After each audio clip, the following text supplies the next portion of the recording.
Magandang araw mga kakutsero. Ito na naman po ang inyong lingkod na si Jigs na magbibigay sa inyo ng giya ngayong araw ng Sabado. Ngayon ay August 30, 2025. At meron po tayong pitong magagandang karera. Uulitin ko po, itong aking giya ay purely review and analysis ko lamang at walang halong information. Simulan na po natin. Race number 1. Dito po magsisimula ang winner take all. The 3-year-old and above maiden race placer. Distance is 1,400 meters. Meron po tayo ditong pitong kalahok. Dito sa laban na ito, may mga bagong kabayo, no? Itong numero 1 si Resonant, no? Sa kay ni Jeffrey Sarate, no? Tumakbo po ko sa kanyang nubaturan at nagprueba po yan ng 1.13.4, no? Sa kwartos na 24, 25, media, 24, 24. At ito naman si Love on Top. Meron po yan na 1.14.6 sa 1,200 meters. Kung mapapansin natin, no? Parehas may panalo po yan. At andito pa rin yung Cerveza na laging in the money, na may preba naman po na 1.26 media, no, sa 1,400 meters. At itong Ride High, no, tingin ko mukhang inaayaw lang po ito, no? Si Ride High, no? Pero magandang diado po yan. Kaya dito sa race number 1, no, ang pili ko po dyan, no? Doon ako sa numero 1. Cool Change coupled with Resonant. Panigundo ko naman po yung numero 7, Ride High. Sa race number 2, dito po magsisimula ang pick 6. Pilracom rating based handicap system race, class 5, 17 to 41 split. Distance is 1,400 meters. May siyam na kalahok. Dito sa laban na ito, no, Anybody's Race, may mga panalo, Hellguy, Music and Magic, Lemon Sudan Falls, King Hans at si Majestic Star na bumaba ng laban. Alam naman natin gamay ni JD Calagos yan, si Majestic Star, no? Ang tingin ko magdadala ng unahan dyan, gumanda lang po ang lundag, numero 2, Music and Magic, no? Sakay ni Joel Shego. May preba naman po yung sa 1,200 meters sa 1.13 media, no? Yan si Music and Magic. At itong Lemon Sudan Falls sa sakay ni Jeffrey Bakaykay, no? Mababa po sa laban yan si Lemon Sudan Falls. Kaya dito sa race number 2, pili ko po. Doon ako sa numero 3, Lemon Sudan Falls. Panigundo ko naman po, numero 8, Majestic Star. At isasama ko po pandiado, baka makasolo ere, numero 2, Music and Magic. Sa race number 3, dito po magsisimula ang pick 5. Pilracom rating based handicap system race, class 4, 42 to 56 split. Another 1,400 meter distance, full gate po tayo. May 14 na kalahok. Sa karerang ito, ang napupusuan ko po dyan, doon po ako sa dumating na pang-5 na karaan, yung numero 4, Brig Left Over, no? Pang-5 na karaan to, sakay ni Bumbum Villegas. Kila Tasha. Si Tasha po nanalo doon. Nagpreba po ng 1.24 media si Tasha.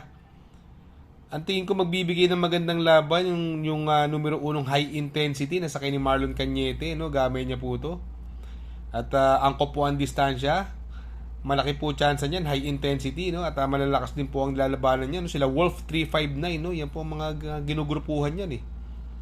Kung gusto po natin ng diado, ito po magandang diado, numero 7, Gentleman Bell, no? Sakay ni Mark Alvarez. Etong si Gentleman Bell nung karera, segundo kay Shanghai Chic, no? Antibay sa unahan nung karera to, Gentleman Bell, no? Akala ko makakadihado po yan, Gentleman Bell. Kaya dito sa race number 3, pili ko po dyan. Doon ako sa numero 4, Brig Left Over. Panigundo ko naman po, numero 1, High Intensity. At isasama ko pong pandiado, numero 7, Gentleman Bell coupled with Malibu Bell. Sa race number 4, dito naman po magsisimula ang pick 4. Pilracom rating based handicap system race, class 4, 42 to 56 split. Another 1,400 meter distance, may 13 kalahok.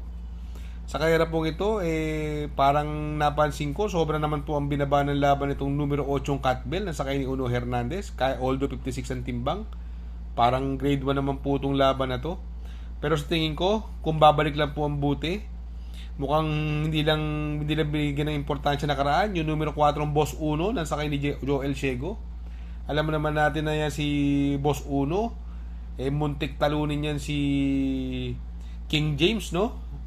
Nung malaking karera last year, no? Sana bumalik ang buti niya. Malaki po panalo niyan. Kaya dito sa race number 4, ang pili ko po, doon ako sa numero 8, Cat Bell. Panigudo ko naman po, numero 4, Boss 1. Sa race number 5, Pilracom Rating Based Handicap System Race, Class 4, 42 to 56 split. 1400 meters is the distance at dito may 12 kalahok. Dito sa karerang ito, ang napansin ko rito, no, parang medyo bumaba ng laban yung perfect shot, no, imported po. Alam naman natin lumalaban yan sa malalaking karera kila Birdstone, nasakay ni JT Pabilik. At itong Doña Leoncia na nagbabalik nung nakaraan, mukhang sinubukan lang nung karera to, Doña Leoncia. Ngayon, pangalawang takbo na niya mula bakasyon. Sakay ni Jeffrey Bakaykay, no? Ang tingin ko magdadala ng unahan po dito yung Runway 10 Basket of Gold, no? At saka si Gemma Bell, pwede magkalutsahan po yan. At mapabor doon sa mga deremate. Kaya ang pili ko po dyan, doon po ako sa numero 12, Doña Leoncia. Panigundo ko naman po, numero 7, Perfect Shot. Sa race number 6 sa penultimate race, Pilracom Rating Based Handicap System Race, Class 4, 42 to 56 split. 1400 meters is the distance, may 11 kalahok. Dito po, no, sa karerang ito, Wild Conqueror, galing po ito sa kanyang maiden race, no, 1.24 media.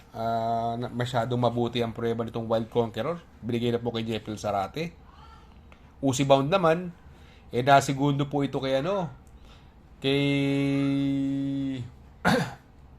Windfall, no? Kung saan humabol si Legitify, no? At siya po ang nasugundo ron, Uzi Bound. At ito naman muli, si Legitify, sa tingin ko, mukhang siya naman ang mauuna rito. Kung mauuna po itong si Legitify, sa tingin ko, malaki po panalo niyan. Sakay ni O'Neil Cortez, no? Tingin ko, magaling po yan, nasa unahan. Kung walang masyado makakabuliglig sa kanya, sa tingin ko, makakaraos po yung kabayong yan. At yung napupuntong numero 9 gain, no? Ang lalakas po ng sinigunduhan yan. Sakay ni John Paul Guse. Sige, no? Sa tingin ko, ito ang malalyamado dyan, yung gain na yan, no? Kaya dito sa race number 6, pili ko po. Doon po ako sa numero 6, Legitify. Panigundo ko naman po, numero 9, gain. At isasama ko pong pandiado, numero 1, Wild Conqueror.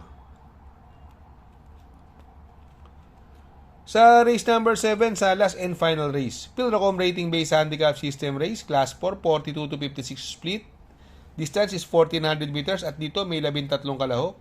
Ang napupusuan ko po sa karerang ito, yung numero 2 na si Viva de Oro, no? Sakay ni Dan El Caballero.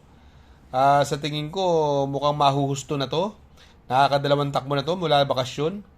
Ang tingin ko magbibigay ng magandang laban po dyan, yung nasigundo na karaan, numero 9 Bantay Sarado. Nagamay po ni Bumbum Villegas. Kung kukuha po tayo ng dihado, magandang dihado po rito para sa akin po, yung numero 7 Spellbound, no? Nasakay ni Joel Cabarios. Kaya sa race number 7, pili ko po.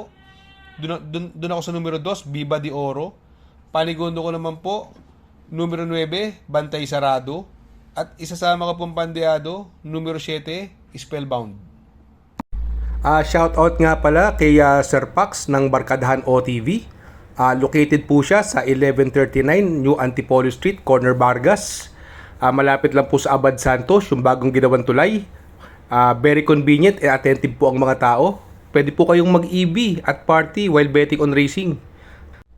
Shoutout kay Sir Arnel Mendoza. Please support his channel. Shoutout po, Sir Arnel Mendoza. Good luck mga kakutsero. Sana po matapat ang ating giya at yung mga nakasunod, sana po ay magsitama po kayo. Ako yung makikiusap lamang at makikisuyo sa inyo na please like, share, subscribe, and hit the notification bell para update kayo sa aking mga giya. Good luck po and happy racing.